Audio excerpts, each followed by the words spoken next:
gibi. Gel sessizce kapa gözlerini. Alışamadım onsuz kazanlara, sevdiğim geri ver Ankara.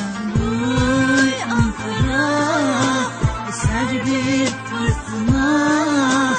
Ben başkentin içindeyim, sense gönlüm başucunda. Duy Ankara, eser bir fırtına.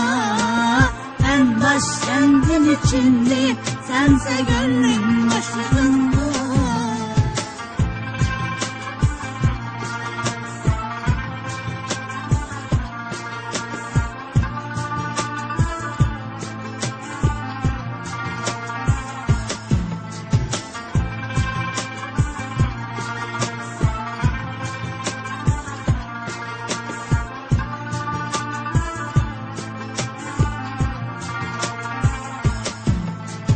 Lise defterimde ismin yazılı, o küçük kızım ruhumda kızım.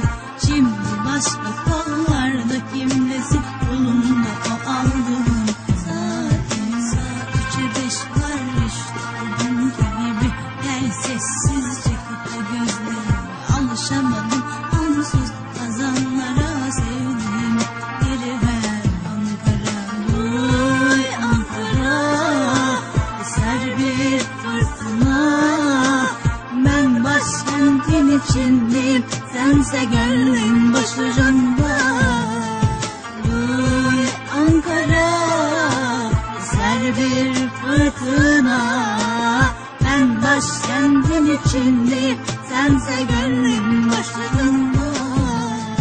Duy Ankara, eser bir fırtına.